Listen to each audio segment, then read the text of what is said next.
আসসালামু আলাইকুম সবাইকে। আজ আমি নিয়ে এসেছি এমন এক সহজ কিন্তু অসাধারণ স্বাদের রেসিপি। মাছ মাংসের স্বাদকেও হার মানাবে ডিম ও বেগুনের এই রেসিপি। ঘরে যদি মাছ বা মাংস না থাকে, শুধু একটা বড় বেগুন আর কয়েকটা ডিম থাকলেই তৈরি করে ফেলতে পারবেন দারুণ স্বাদের এই পদ। মশলার ঘ্রাণ আর কষানোর টেস্ট একদম কষা মাংসের মতোই মনে হবে। চলুন তাহলে দেরি না করে রেসিপিটা শুরু করা যাক। প্রথমেই এখানে একটি বড় সাইজের বেগুন আমি এভাবে লম্বালম্বিভাবে কেটে ধুয়ে পরিষ্কার করে তারপর এখানে সামান্য একটু লবণ দিয়ে মেখে নিচ্ছি। ভালোভাবে সামান্য লবণ দিয়ে মেখে নিতে হবে। বেগুনটা এখানে আমি 5 মিনিটের জন্য রেস্টে রেখে দিলাম। আর অন্যদিকে চুলায় একটা প্যানে পর্যাপ্ত পরিমাণে সরিষার তেল গরম করে এখানে আমি 3টি ডিম ভেঙে দিয়ে দিচ্ছি। প্রথমে এই ডিমগুলোকে সামান্য একটু লবণ ছিটিয়ে দিয়ে ভেজে নেব। ডিমগুলোকে ভেজে একদম ছোট ছোট করে ঝুরি ঝুরি করে ভেজে নেব। দেখতে পাচ্ছেন আমি ডিমগুলোকে একদম ঝুরি ঝুরি করে ভেজে নিচ্ছি। আমি আজকের এই রান্নাটা সরিষার তেলে করছি, আপনারা চাইলে সাদা তেলও ব্যবহার করতে পারেন। এই তো আমার ডিমটা ভেজে নেওয়া হয়ে গিয়েছে। এখন আমি ডিমটাকে নামিয়ে একটা সাইডে রেখে দেব। এবার এই প্যানের মধ্যেই আরও কিছুটা সরিষার তেল দিয়ে দিলাম।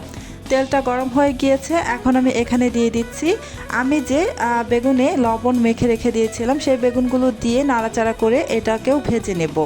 বেগুনগুলোকে ভালোভাবে ভেজে নিতে হবে। অনবরত নাড়াচাড়া করে চুলার আঁচ মিডিয়ামে রেখে আমি বেগুনগুলোকে ভেজে নিয়েছি। এই তো বেগুনগুলো ভাজা হয়ে গিয়েছে, তাই আমি নামিয়ে নিয়েছি।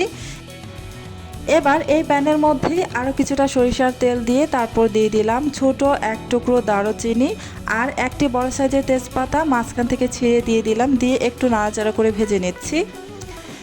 এবার দিয়ে দিলাম এখানে পেঁয়াজ কুচি, একটি বড় সাইজের পেঁয়াজ কুচি দেওয়ার পর নাড়াচাড়া করে পেঁয়াজটাকে ব্রাউন কালার করে ভেজে নেব।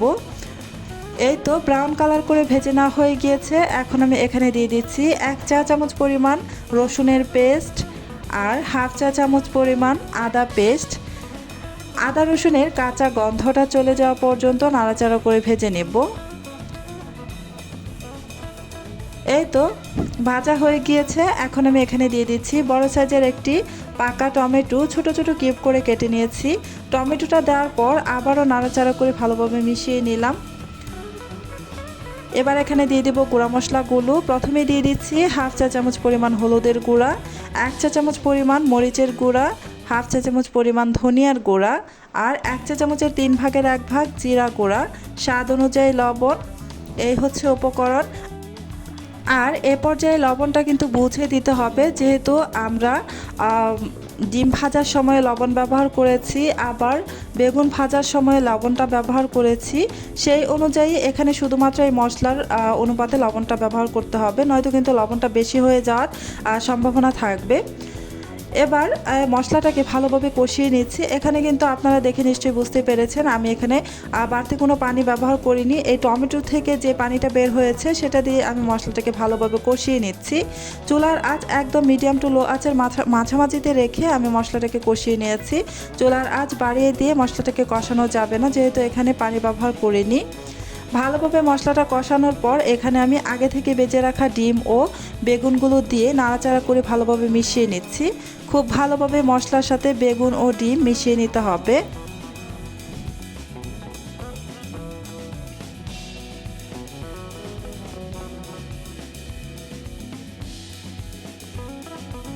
ভালোভাবে নেড়ে মিশিয়ে নিয়েছি। এবার এখানে 1 টেবিল চামচ মতো পানি দিয়ে দিচ্ছি। যেহেতু মশলা কষানোর সময় এখানে কোনো পানি ব্যবহার করিনি, তাই এখানে 1 টেবিল চামচ মতো পানি ব্যবহার করে নাড়াচাড়া করে ভালোভাবে মিশিয়ে নিয়ে রান্না করে নিব।